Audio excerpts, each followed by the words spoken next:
Hello, everyone.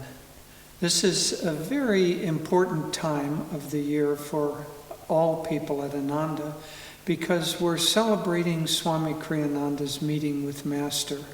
In a very real sense, this is to be considered the birthday of the work of Ananda, because it was in that meeting with Master that Swamiji was first of all accepted into the family of Master and self-realization, but also more than just accepted, he was empowered at that meeting.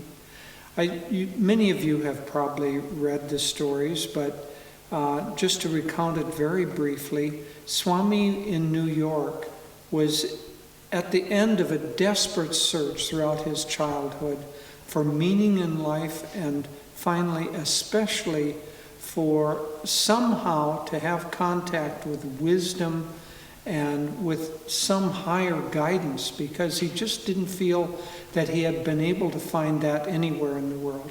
At that time, out of that desperation of search, the autobiography came to him semi-miraculously, and he very quickly came across country, came to eventually meet Master at the Hollywood Church. And Master, at that first meeting, kind of went to the spiritual eye, and it was as if he was scanning Swami. And then he accepted him and immediately gave him the vows for him becoming a monk and joining the rest of the relatively small group at Mount Washington. But Master asked him two things before those vows. He said, "Will you give me your unconditional love?" And Swamiji said, "Yes, of course." And because he just felt that overwhelming love in any case. But Master also asked him, "Will you give me your unconditional obedience?" And Swami hesitated a little bit at that time. And he said, "What if I feel that you're giving me some advice that isn't correct?" And Master said, "I will never ask anything of you that God does not tell me to ask." And with that, Swami immediately, in any resistance that he might have had, immediately melted. And he said, "Yes, of course I will."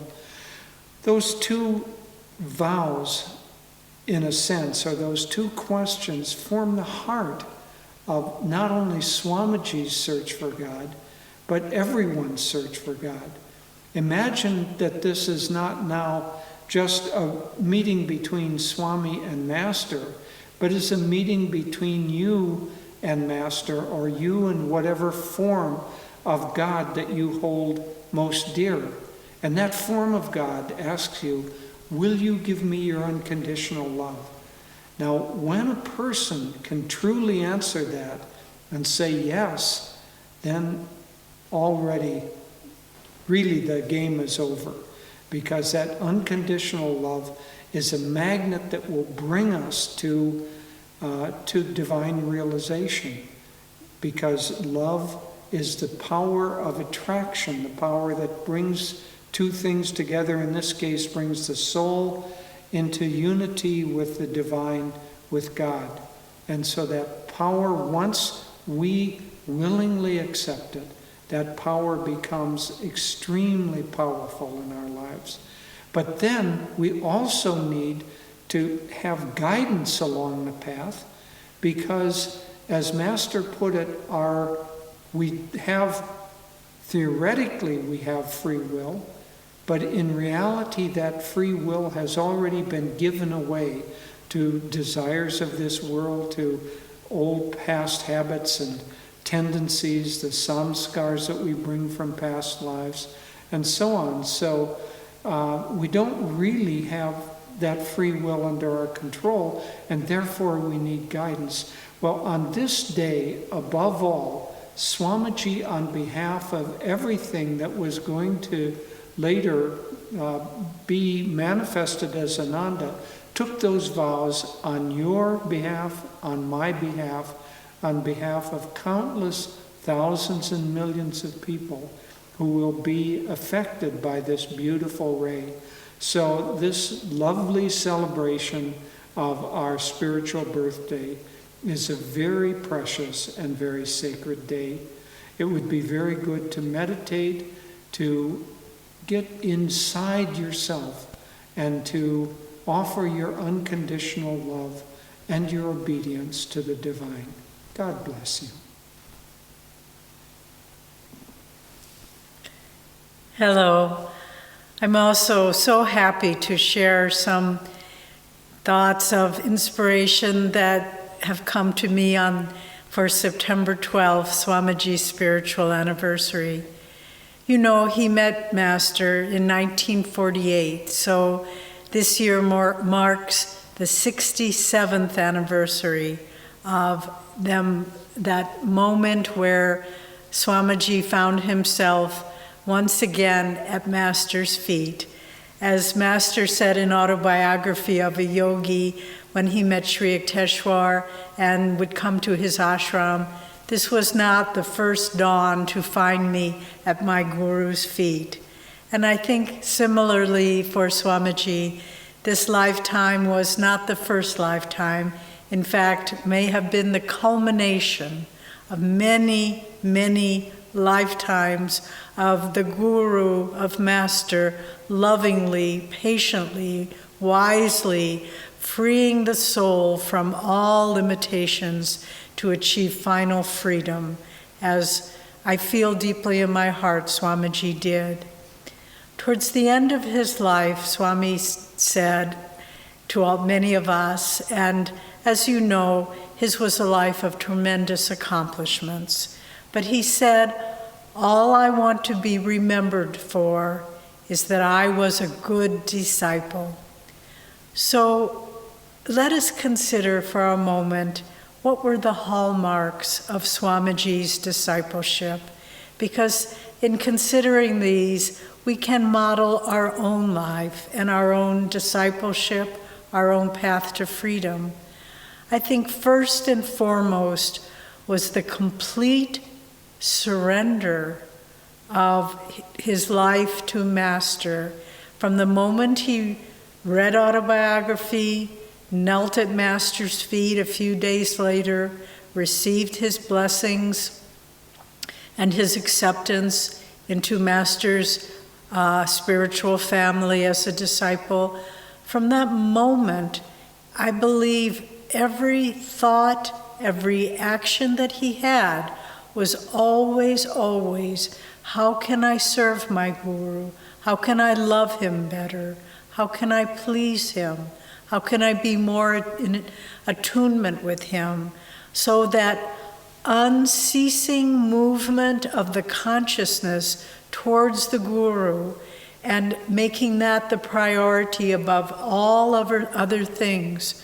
Swamiji attained great recognition in this life through his books and his worldwide lectures, but the second hallmark of his discipleship was never to put himself in front of the Guru. He always, any accomplishment he had, it was always, my Guru did it. This is how my Guru taught me. This is how he trained me. So always that deep humility, the humility to know that it is the Guru acting through us at all times. There was also another aspect of Swami's discipleship was the great desire to share Master's teachings with others in whatever way we can. He did it through so many beautiful ways, music and poetry and writing and lecturing and just simply divine friendship to all the world. But for each of us, we also need to find the way that we can share Master's teachings.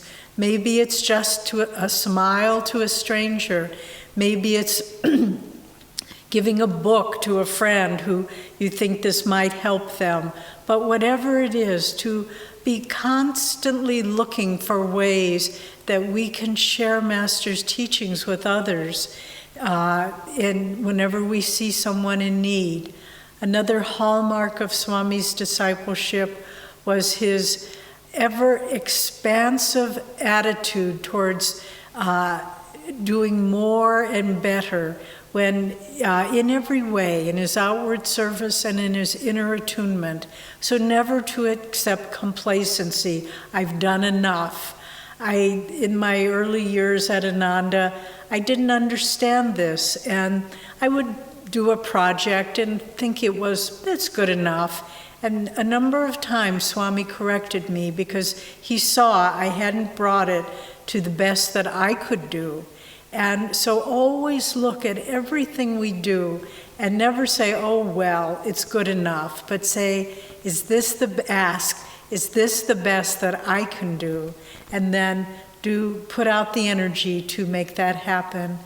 And finally, I think the most important aspect of Swamiji's discipleship was a love that flowed from every aspect of his being. It was that love that enabled him, particularly in the later years of his life when he was often ill, his body gave him a lot of trouble. But we saw many times he would get up from a sickbed with a high fever and just put a pleasant smile on his face and say, I have a commitment today. I have to give a talk. I have to meet with these people. And where do you find the strength and the energy and the dedication to dedicate every day of your life in that way? It comes from the most profound love of the heart that forgets itself in serving that which one loves. And so for each of us, let us try to emulate Swami's discipleship. When he said, all I want is to be known as a good disciple, that's the greatest gift he gave to us, because he modeled what the truest level of discipleship is. And if we can walk just a part of the path that he walked, if we can achieve a fraction of what he was able to achieve spiritually, this will be a life very well lived.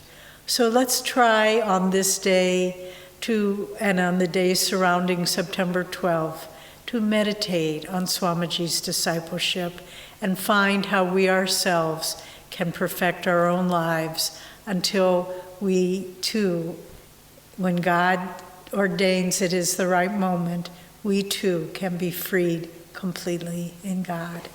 Joy to you. Joy to you, my friends, and happy spiritual birthday. God bless you.